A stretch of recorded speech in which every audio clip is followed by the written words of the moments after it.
आज हम क्लास 9 का मैथ स्टार्ट कर रहे हैं चैप्टर 1। इस चैप्टर का नाम है संख्या पद्धति, जिसको हम इंग्लिश में नंबर सिस्टम कहते हैं। एंड आज की वीडियो में हम 1.1 भूमिका पढ़ने वाले हैं। संख्या पद्धति का 1.1 भूमिका यानी कि इंट्रोडक्शन आज के वीडियो में हम पढ़ने वाले हैं। और भूमिका में हम कौन कौन से टॉपिक पढ़ने वाले हैं सारा कुछ आपको इस वीडियो में आगे पता चलेगा। तो आप इस वीडियो में लास्ट तक बने रहिए। एंड चैनल पर पहली बार आ रहे हैं तो चैनल सब्सक्राइब करके बेल आइकन को प्रेस कर लीजिए ताकि आपको मेरे आने वाले फ्यूचर वीडियोस के सभी नोटिफिकेशन मिल सके। तो चलिए हम देखते हैं भूमिका में यानी कि इंट्रोडक्शन में हम कौन कौन से टॉपिक पढ़ने वाले हैं। तो हम टोटल 6 टॉपिक अभी पढ़ने वाले हैं। एंड पहला है संख्या रेखा यानी कि नंबर लाइन, प्राकृत संख्या यानी नेचुरल नंबर, पूर्ण संख्या यानी होल नंबर, पूर्णांक यानी इंटीजर्स, भिन्न संख्या यानी कि फ्रैक्शनल नंबर एंड परिमेय संख्या यानी कि रैशनल नंबर। तो सबसे पहले हम संख्या रेखा पढ़ने वाले हैं। एंड आज का वीडियो सिर्फ इंट्रोडक्शन वाला वीडियो है। इंट्रोडक्शन के बाद हम लोग एक्सरसाइज 1.1 स्टार्ट करेंगे। तो इंट्रोडक्शन वाला वीडियो आप लोग पूरा देखिएगा एंड वीडियो में लास्ट तक बने रहिए। चैनल पर अगर पहली बार आ रहे हैं तो चैनल को सब्सक्राइब करके बेल आइकन को प्रेस कर लीजिए एंड पर क्लिक कर लीजिए जिससे आपको मेरे आने वाले सभी फ्यूचर वीडियोस के नोटिफिकेशन जल्द मिल सके। तो चलिए हम स्टार्ट करते हैं नंबर लाइन से। दोस्तों मैंने यहाँ पर संख्या रेखा बनाया है और इस तरह का संख्या रेखा आपने क्लास 7 में, क्लास 8 में भी देखा होगा। क्लास 8 में भी हमने संख्या रेखा के बारे में पढ़ा था, लेकिन आज के वीडियो में हम क्लास 9 में भी संख्या रेखा को अच्छी तरह से समझेंगे। देखिए यहाँ पर ये क्या है, संख्या रेखा है। ये शून्य जिसको हम क्या कहते हैं, जीरो भी कहते हैं, बीच में शून्य है। और ये कौन सा साइड है, ये है राइट साइड और ये है लेफ्ट साइड यानी कि ये दायां और ये बायां। ठीक है, तो दायां तरफ जो है, दायां तरफ हम देख रहे हैं कि यहाँ पर धनात्मक संख्या है, बाएं साइड है ऋणात्मक संख्या। ऋणात्मक संख्या यानी कि जिसमें माइनस लगा हुआ हो, ठीक है, और धनात्मक संख्या यानी कि जिसमें प्लस लगा हुआ हो। देखिए प्लस जहाँ पर लगा हुआ रहता है उसमें प्लस का चिन्ह नहीं दर्शाया जाता है, तो इसमें कुछ भी चिन्ह नहीं लगा हुआ है यानी कि ये क्या है, ये है धनात्मक संख्या है और इधर है ऋणात्मक संख्या है और बीच में रहता है शून्य। इंपॉर्टेंट चीज ये सीखने का जरूरत है कि अगर आपसे पूछा जाए, देखिए अगर धनात्मक संख्या में आपसे पूछा जाए कि एक बड़ा है या फिर 3 बड़ा है, एक और 3 में से कौन सा बड़ा है, तो आप झट से बता देंगे कि 3 बड़ा है। ठीक है, और अगर मैं आपसे पूछ लूं कि 0 और -3 इन दोनों में से कौन सा बड़ा है, 0 और -3 में से कौन सा बड़ा है, तो आपको एक चीज हमेशा याद रखना है, जैसे जैसे हम दाएं तरफ जाएंगे, जैसे जैसे हम दाएं तरफ जाएंगे वैसे ही संख्या बड़ा होते जाएगा और जैसे हम बाएं तरफ आते जाएंगे संख्या क्या होगा, छोटा होते जाएगा।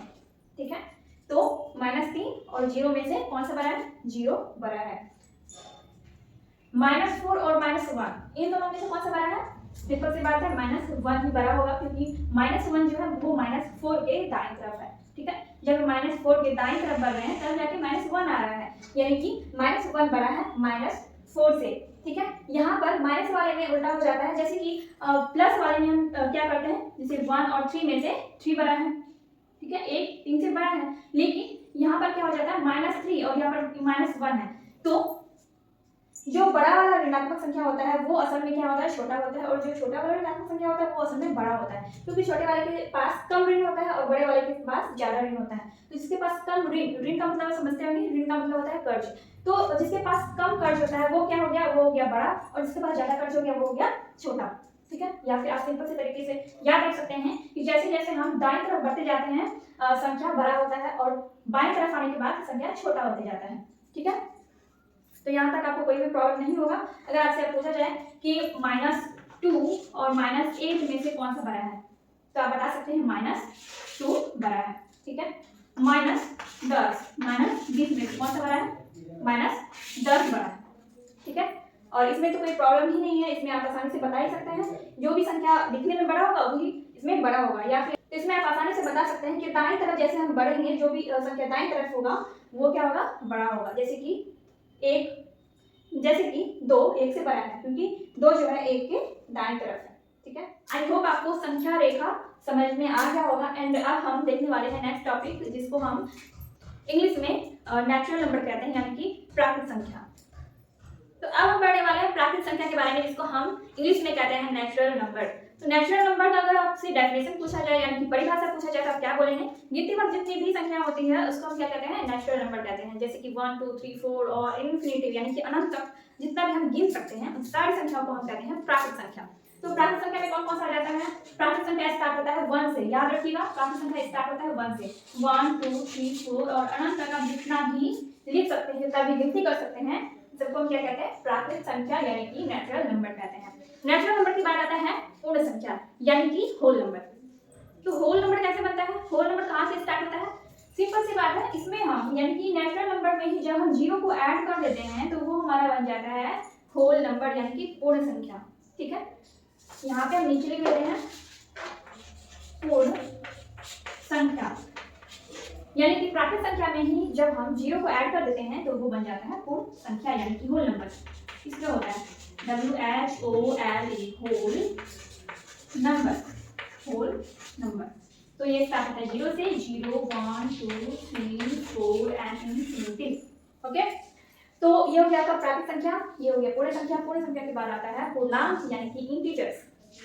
अच्छा, मैंने आपको ये नहीं बताया कि प्राकृत संख्या को हम डिनोट किससे करते हैं, यानी कि इसको हम किससे सूचित करते हैं, एंड पूर्ण संख्या को हम किससे सूचित करते हैं। जैसा इंग्लिश में होता है नेचुरल नंबर, यानी कि प्राकृत संख्या को हम डिनोट करते हैं n से। ठीक है, इसको हम n से सूचित करते हैं, और पूर्ण संख्या को हम w से सूचित करते हैं। पूर्ण संख्या का इंग्लिश में क्या होता है, होल नंबर। ठीक है, यानी कि पूर्ण संख्या को हम w से सूचित करते हैं। एंड आपका जो बुक है क्लास 9 का, इसमें भूमिका जो दिया गया है 1.1, उसमें सारा कुछ दिया गया है, सारा कुछ आपको अच्छे से समझाया गया है। अगर आप ये चैप्टर को अच्छे से पढ़ लेंगे स्टार्टिंग से तो आपको सारा कुछ समझ में आ जाएगा। एंड यहाँ पर ये भी दिया गया है कि पूर्णांक को किससे सूचित किया जाता है, एंड तो आपके बुक में सारा कुछ दिया गया है। अब हम पढ़ने वाले इसके बाद पूर्णांक, पूर्णांक संख्या, जिसको हम इंग्लिश में कहते हैं इंटीजर्स, इंटीजर्स। इसको हम सूचित करते हैं z से। क्यों सूचित करते हैं ये मैं आपको अभी बताने वाली हूँ। पहले हम ये देख लेते हैं कि पूर्णांक संख्या क्या होता है। तो पूर्ण संख्या में ही जब आप माइनस वाली यानी कि ऋणात्मक संख्या को ऐड कर देते हैं तो वो बन जाता है पूर्णांक संख्या, यानी -1 -2 -3 0 1 2 3 4 ABC। ठीक है, तो ये हो गया पूर्णांक संख्या। पूर्ण संख्या में ही जब हम ऋणात्मक संख्याओं को जोड़ देते हैं तो वो बन जाता है पूर्णांक संख्या। पूर्णांक संख्या को z से सूचित किया जाता है। क्यों किया जाता है, अगर आप बुक पढ़ लेंगे तो आपको ये सारी जानकारी अच्छे से हो जाएगी। आपके बुक में ही दिया गया, देखिए z से क्यों सूचित किया जाता है। z जर्मन शब्द जेहलीन से लिया गया है, जिसका अर्थ होता है गिरना। ठीक है, इस तरह आपके बुक में लिखा गया है जेहलीन, JAHLEN, जेहलीन। तो इसका मतलब होता है जेहलीन, जेहलीन का मतलब होता है गिरना। कौन सी भाषा में, कौन से लैंग्वेज में, जर्मन भाषा में। जेहलीन जो है ये एक जर्मन शब्द है जिसका अर्थ होता है गिरना। और होता है जेल, ZAHL, जेल। जेल मतलब होता है संख्या, जेहलीन का मतलब होता है गिरना, जेल का मतलब होता है संख्या। और ये दोनों क्या है, ये दोनों है जर्मन शब्द।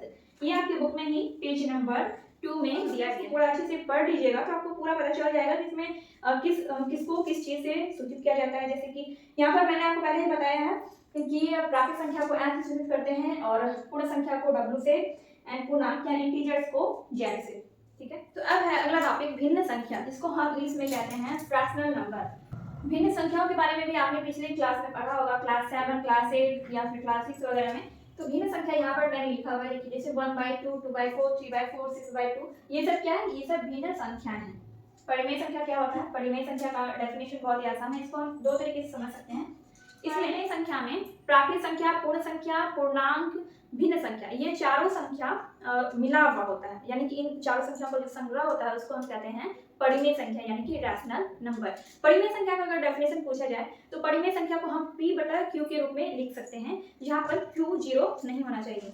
ठीक है, परिमेय संख्या में मैंने आपको क्या क्या बोला, परिमेय संख्या में क्या होता है, प्राकृत संख्या भी होता है, पूर्ण संख्या भी होता है, पूर्णांक भी होता है, और भिन्न संख्या भी इसमें शामिल होता है। और इन चारों संख्याओं के मिलने से बनता है परिमेय संख्या।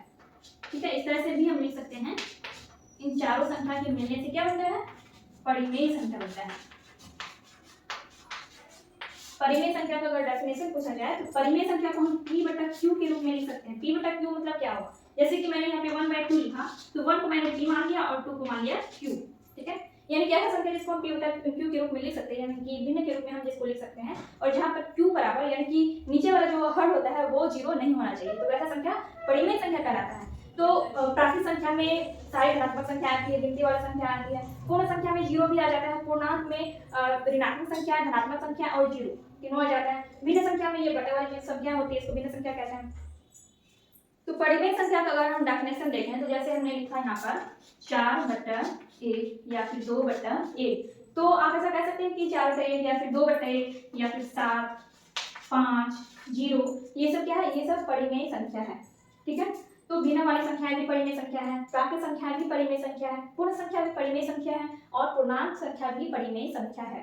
ठीक है, प्राकृत संख्या, पूर्ण संख्या, पूर्णांक संख्या और भिन्न संख्या, इन चारों संख्याओं के मिलने से बनता है परिमेय संख्या, जिसको हम इंग्लिश में रैशनल नंबर कहते हैं। तो यहाँ पर सिर्फ इतना है कि q इसमें q बराबर 0 नहीं होना चाहिए, कि यानी कि नीचे वाला जो हर होता है वो 0 नहीं होना चाहिए। अगर यहाँ पर है 1/0 तो इसको हम परिमेय संख्या नहीं बोल सकते हैं, क्योंकि यहाँ पर q यानी कि हर जो है ये 0 है, तो ये परिमेय संख्या नहीं है। लेकिन अगर 0/1 है तो ये क्या है, ये परिमेय संख्या होगा, यानी कि यहाँ पर q बराबर 0 नहीं होना चाहिए। तो एक जहाँ पर आता है, जहाँ पर सिर्फ एक है, एक मिनट मैंने कहाँ पे लिखा, हाँ 1/0, अगर सिर्फ एक है, जैसे कि एक नंबर लिखा हुआ है 1 2 3 4, एक को हम क्या लिख सकते हैं, एक को हम लिख सकते हैं 1/1, तो क्या एक परिमेय संख्या है, तो एक परिमेय संख्या है। परिमेय संख्या में हर में अगर 0 के अलावा कुछ भी हो तो वो क्या होगा, वो परिमेय संख्या होगा, लेकिन 0 नहीं होना चाहिए। तो 1 2 3 4 यानी कि प्राकृत संख्या भी परिमेय संख्या, पूर्ण, पूर्णांक भी, ये सारी संख्याएं परिमेय संख्या है। तो आज की वीडियो में हमने natural number, whole number, integers, fractional number and rational number पढ़ा, एंड आई होप आपको सारे नंबर्स अच्छे से समझ में आ गए होंगे, सारे टॉपिक आपको अच्छे से समझ में आ गए होंगे। यहाँ पर इंट्रोडक्शन वाला वीडियो कंप्लीट होता है, एंड नेक्स्ट वीडियो में हम क्लास 9 मैथ का एक्सरसाइज 1.1 का सारा क्वेश्चन देखेंगे। एंड आई होप आपको ये वीडियो थोड़ी सी भी हेल्पफुल लगी हो। वीडियो हेल्पफुल लगी हो तो प्लीज़ वीडियो को लाइक कीजिए, कमेंट कीजिए एंड अपने दोस्तों के साथ वीडियो को शेयर कीजिए। एंड चलिए मिलते हैं नेक्स्ट वीडियो में।